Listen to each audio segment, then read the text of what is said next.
Hi, I'm Tom, and today we're at Pay360, and today I'm joined by Stephen Winyard from SaltEdge. Hello, Tom. How are you? I'm very well, mate. Very well. Very good. So, obviously, we're getting to the end of day one right now. How have you found the event so far? I found it really good, actually. We first attended the Pay360 event as guys with business cards just walking around, and we enjoyed it so much we decided we had to come back, support and sponsor, and it's been very valuable.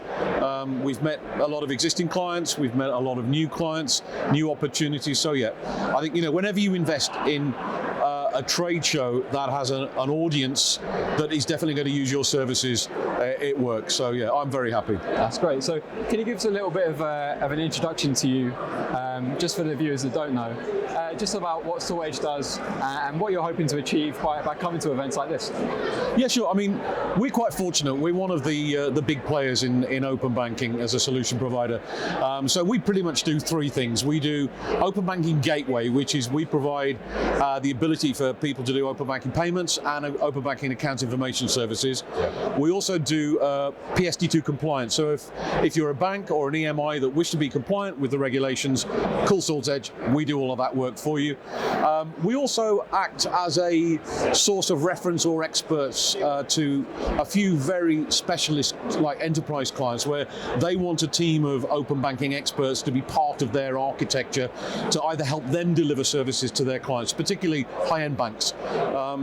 So yeah, it's we've been doing it a decade. We're connected to over 5,000 banks in 50 odd countries, and we've got a very precise and aggressive growth plan.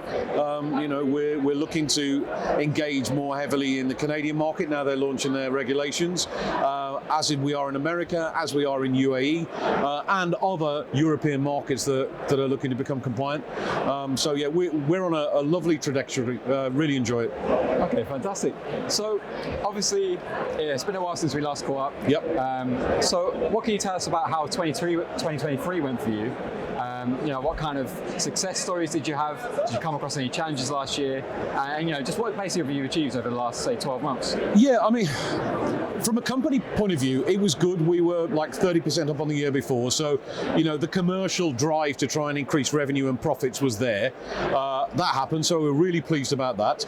We had a bit of a manic December. One of our sales guys, we were very active, obviously, in the Moldovan market, and he was able to get engagement from some of the Moldovan banks, which was brilliant.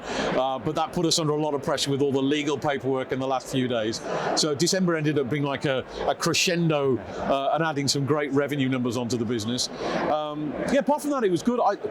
We come across, I think the challenges we face are more the problems we get with banks and inconsistencies in their performance, which we're always pushing the banks to be better. But apart from that, we've seen a nice steady growth in usage from our clients. The clients that are adopting open banking are finding more uses for PIS and AIS as services. We've got a greater engagement from more big brands and big names. So yeah, 2024 is already better than 2023, and we're really excited about the future. It's only going in one direction, which we're happy to keep seeing that. So okay, great. And with that in mind, what is the if you had to pick sort of one area, what is the key priority for you going into 2024? It's mixed. I mean, we're going to continue to do what we do from a sales and marketing perspective, which is educating the market. We're also doing our best to share thought leadership. So with a lot of companies come to us and say, "Oh, can you help us explore how open banking can make a difference to our business?"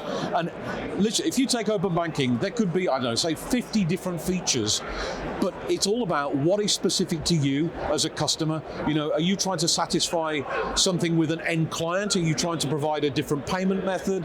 Are you providing a better service for whatever it is you do? And how can open banking help you in that journey? So a lot of that is thought leadership. We've got so many clients with so many different use cases. A lot of our job is educating, guiding, helping, and then supporting. We want all our clients to do well with it, and that's obviously the mantra of any business. On top of that, I always say at these interviews, one of the most important things we do is support our partner network. We can't be who we are without supporting our partners, and we make our partners ours lies better by being there. So yeah, there's a lot of time, effort, and energy placed on, respecting that ecosystem that we've established. It's a valuable asset to us and to them. Yeah, it's definitely a really important area that needs to be dealt with, especially when it comes to education. But sort of aside from that sort of thought leadership aspect, are there any sort of exciting projects or developments that you're really looking forward to in the near future? Yeah, I think expansion, frankly. We've got a really good dominance across the UK and Europe. We're seeing more appetite in the UAE, where we've had teams going for some time now. Something's going to crack there very, very soon. We're fortunate we lead with a very well established reputation. So we kind of welcome when we knock a door to say, can we help? But I'm also excited about other markets and other territories. I think last time we spoke we had 130 people in the business. We've got 150 now. We're probably going to employ another 20 or 30 this year. So it's that growth. That's what excites me. And always trying to get better at what we do. It's we like to think, as well as open banking being like a sexy thing to do, we do run a really clean, nifty business. So we have to make sure we stay, smart as well as, excited.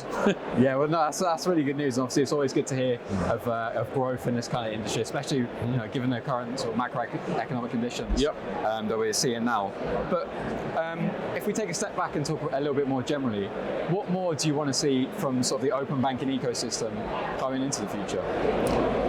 Wow, I mean that's a very wide question. I've always been an advocate that anybody that's involved in the open banking game, any business that's regulated that does the job, keep doing it and keep doing it well. It's a very big ocean. We don't mind competitive situations at all. It just makes everybody smarter and sharper. Ultimately, you and I as consumers win. If some business adopts open banking and they can provide a service or a solution to us, that's going to make our life better. Everybody's won. So I'm a fanatic on continually educating as many as possible. You'll often hear me reference HMRC. That is utopia as far as a use case for open banking, but it's payments.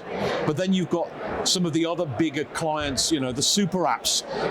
If they're now understanding that under the consent of the user, if the user is prepared to allow access to their account and therefore be served back some really great advice or business or topics or products or services, again, that benefits me and you. We love that.